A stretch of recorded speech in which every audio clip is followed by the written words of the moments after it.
आज जो हाथ है अदालत में हुआ है, आप उसके बारे में मुझे बताइए कि हुआ क्या। जब वो नीचे बैठा तो उसने कहा कि मैं इसको तोड़ दूं, तो मैंने उसको कहा कि नहीं, तुम्हें बहादुरी दिखानी होगी। अचानक से आप ये किस चक्कर में फंस गए जहाँ पर जो है वो अदालतों के चक्कर भी लगाने पड़ रहे हैं? कभी जिंदगी में सोचा था कि अदालतों के चक्कर भी लगाने पड़ेंगे? रजब ने उसके खिलाफ जो स्टेटमेंट ली वो उसकी बनती थी। मैं उसकी स्टेटमेंट के साथ खड़ा हूँ। टिकटॉकर नौसरबाज वकील हमारी सोसाइटी में आ गए हैं तो सिर्फ अपने व्यूज के चक्कर में हम फेमस लोगों के पीछे पड़ के अपना मंजन बेचते हैं लोगों के अंदर। आप तो काफी टाइम से लंदन में ही हैं, तो आपने साथ आने का फैसला भाईचारे में ही किया। हमने पिछले कुछ 3-4 महीनों में कोई ऐसा दिन नहीं कि जिस दिन हमने मियां साहब को फोन किया हो कि खुदा के लिए हमें बुला लें। तो आपको लगता नहीं है कि उस जिम्मेदारी में कहीं ना कहीं कोताही तो हुई है? ऐसी बातों का सम टाइम निकल जाना और इसके ऊपर साथ में जो एडिटिंग होती है वाली टीम होती है उसको भी देखना चाहिए। सम टाइम वो भी इसको बेदखल कर देते हैं। मुझे ये बताइएगा, अच्छे खासे आप मोबाइल फोन्स बांट रहे थे लोगों को फ्री में, आप पर कोई मुकदमा भी नहीं है, अचानक से आप ये किस चक्कर में फंस गए जहाँ पर जो है वो अदालतों के चक्कर भी लगाने पड़ रहे हैं? कभी जिंदगी में सोचा था कि अदालतों के चक्कर भी लगाने पड़ेंगे?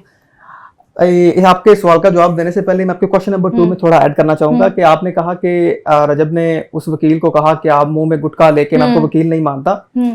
असल में वो जो वकील था वो पिछले कुछ महीनों से जो एक बेसलेस FIR उसने करवाई, उसके बाद वो मुसलसल जो रजब को टारगेट करता आ रहा था कि मैंने तुम्हारा पासपोर्ट ब्लॉक कर दिया, मैंने तुम्हारा नाम ये कर दिया। उसकी हर वीडियो में रजब फैमिली होती थी और इवन के वो अपनी गुफ्तगू को बहुत पर्सनल ले गया था। इवन के वो उसको पैन भी लाकर इस तरह की गुफ्तगू करने लग गया था। ठीक है, लेकिन इतने महीने भी रजब बट ने कोई रिस्पॉन्स नहीं दिया। रजब बट अपना लास्ट पहली तारीख पे वो अपने हमारे वकील साहब के साथ वो पेश हुआ, वो वहां से चला गया, लेकिन वो वकील फिर बाज नहीं आया।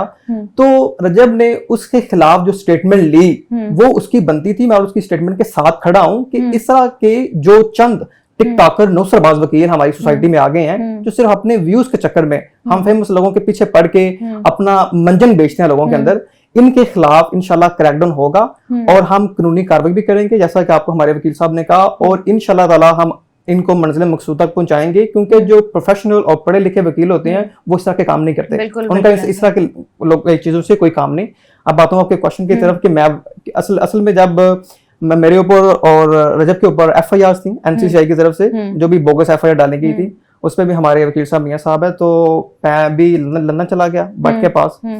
तो हमारे नाम एयरपोर्ट पे ब्लॉक्स थे, तो हमें जब कुछ महीनों बाद मियां साहब ने कहा कि यू आर ओके, तो फिर हमने प्रोटेक्टिव बेलें ली अपना इस्लामाबाद हाई कोर्ट से और हम वापस आए। तो उसी दौरान जो थी हमारी जो दोस्ती थी वो भाईचारे में बदल गई। रजब के साथ हमने एक दूसरे का मुश्किल में साथ दिया, तो इसलिए मैं जहां भी जाता हूँ तो उसके साथ साथ वो कहता जी मेरा दिल नहीं लगता।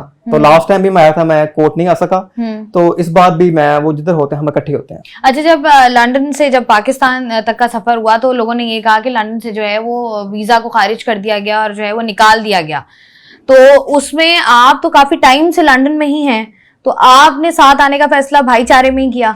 असल में मेरे ऊपर जो FIR थी वो सेम FIR बट के ऊपर भी थी, तो मेरा भी नाम था PCL में था और बट का भी नाम था। तो जैसे हमें हमारे वकील साहब ने इंस्ट्रक्शन दी हमने उसी को फॉलो किया, और मैं बाद में भी आ सकता था क्योंकि मेरे पास सिटीजनशिप थी।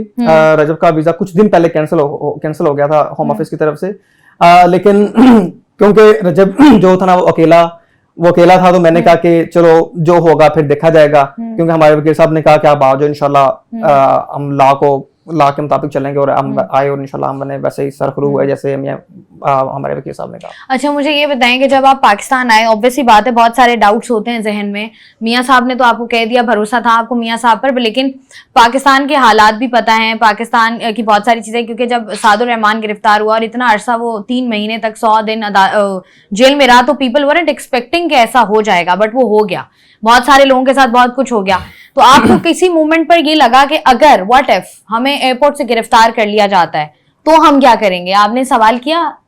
बिल्कुल, हमने पिछले कुछ 3-4 महीनों में कोई ऐसा दिन नहीं कि जिस दिन हमने मियां साहब को फोन किया हो कि खुदा के लिए हमें बुला लें। हम तंग आ चुके हैं यहाँ पे, हम इनको रोज तंग करते थे, ये हमें हमेशा यही कहते थे कि अभी टाइम नहीं आया, जब आपका टाइम आएगा इंशाल्लाह मैं आपको गो हेड दूंगा। तो हमने इनकी इंस्ट्रक्शन को फॉलो किया, और जैसे ही इन्होंने हमें कहा कि अब आ जाएं, तो हमें इनके ऊपर यकीन था कि क्योंकि पहले भी रजब भट्ट के जितने भी केसेस थे वो इन्होंने डील किए, तो कभी आज तक रजब भट्ट अरेस्ट नहीं हुआ। तो हमें इनके ऊपर पूरा इत्मीनाद था और वैसे इंशाल्लाह जैसे इनके ऊपर हमने इंस्ट्रक्शन को फॉलो किया हम आए और हम अरेस्ट नहीं हुए। हाँ। तो अभी आगे कुछ चांसेस लग रहे हैं या मियां साहब पे भरोसा पूरा है? नहीं, इंशाल्लाह हमें इनके ऊपर पूरा इत्मीनाद है कि हमें लगता है कि हमें इंशाल्लाह ऐसा कोई सीन नहीं है कि हम कोई भी अदारा जो है ना, जब तक आपने कोई गलत काम ही नहीं किया, हम आपने कोई क्राइम ही नहीं किया, तो किस बात पे अदारा आपको अरेस्ट करेगा। और अच्छा, ऐसा होता है ना कि जैसे आपने मियां साहब भी ये बात कर रहे थे, आप भी ये बात कर रहे हो कि जब आपके पास बहुत सारे फॉलोअर्स हों या आपके व्यूअर्स बहुत ज्यादा हों तो आपके ऊपर एक रिस्पॉन्सिबिलिटी भी आ जाती है कि क्योंकि हर बंदा चाहता है कि वो फॉलो करे कि अच्छा अगर ये रजब भट्ट ऐसा बना है तो अगर हमने यहाँ तक पहुंचना है तो हमें ये वाला पाथ फॉलो करना पड़ेगा। तो आपको लगता नहीं है कि उस जिम्मेदारी में कहीं ना कहीं कोताही तो हुई है? कुछ ऐसी बातें या कुछ ब्लॉग्स में या कुछ ऐसी बातें कह दी जाती हैं जिसकी वजह से जो है वो लोग जो है वो उसको गलत इन्फ्लुएंस गलत हो जाते हैं।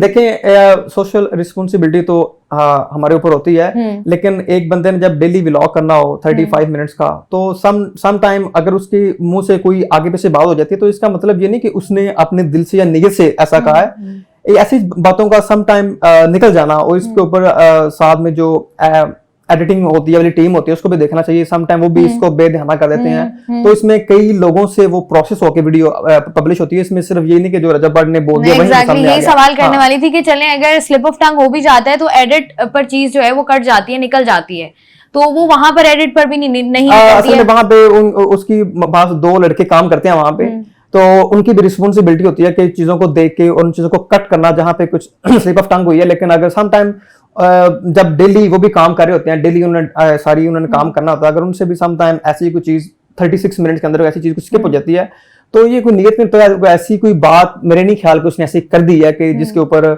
ऐसे दंगा फसाद होना चाहिए और उसके पीछे पड़ जाना चाहिए। सिर्फ ये है कि वो अभी टॉप पे है यूट्यूब में, तो बस लोग उसके पीछे हैं। और आप वैसे भी आम जो छोटे मोटे यूट्यूबर्स होते हैं, छोटे मोटे जो होते हैं टिकटॉकर्स, वो भी बड़ी बड़ी अब्यूजिंग करते हैं टिकटॉक लाइव के ऊपर। इवन के नॉट इन पॉज, अभी टिकटॉक अब्यूजिंग चल रही है, इंस्टाग्राम लाइव अब्यूजिंग चल रही है, गंदी बातें, गाली गलौज, उनके खिलाफ कोई एक्शन नहीं होता क्योंकि वो रेलिवेंस नहीं है। और क्योंकि रजब भट्ट हम बहुत रेलिवेंस है मार्केट में, तो लोगों को यहाँ पे अच्छे व्यूज मिलते हैं, बस इसीलिए लोग हमारे पीछे रहते हैं, नाम ले रहे होते हैं। अच्छा, मुझे नदीम ये बता दीजिएगा कि आज जो हादसा अदालत में हुआ है, आप उसके बारे में मुझे बताइए कि हुआ क्या। इसमें मियां साहब ने, हमारे वकील साहब ने आपको पहले सब कुछ बता दिया। असल में जब हम वहां पहुंचे हैं तो ये डिफरेंट गेट पे थे, हम डिफरेंट गेट पे थे, तो जिसकी वजह से मिसकम्युनिकेशन हुई और हम अदालत के अंदर से ही वकील साहब के पास जा रहे थे, तो रास्ते में कुछ जो वकील आए हैं उन्होंने आके दहावा बोला है, तो मैंने फौरी तौर पे भट्ट को अपने दबोचा है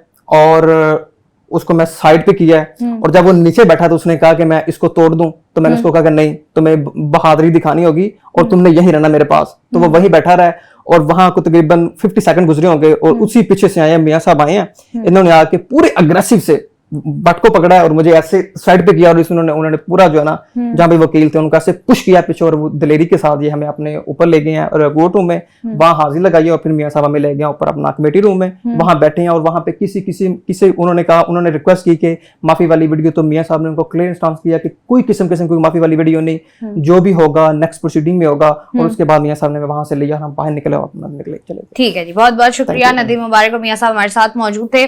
आज का जो इंसिडेंट जिसके बारे में बात हो रही है, अदालत में जो भी हुआ, ऑब्वियसली बात है कि मुजरिम का फैसला करना अदालतों का काम होता है और ऑनरेबल अदालत का एहतराम करना पूरी कौम की जिम्मेदारी होती है। लेकिन वहीं पर जब इस तरह का कोई इंसिडेंट हो जाता है तो चाहे गलती पर कोई हो या ना हो, एक डिफरेंट एंगल स्टोरी का निकलता है। एंड वी आर होपिंग के सिचुएशन जो है वो बेहतरी की तरफ जाए और बहुत सारे ऐसे लोग जो कि बहुत नेगेटिव लाइट में आ रहे हैं उनका भी जो मौकफ है वो सामने आए। मैं हूं आपकी मेजबान शाइस्ता रज़ा, मुझे दें इजाजत, अपना रखिएगा ख्याल, अल्लाह हाफ़िज़।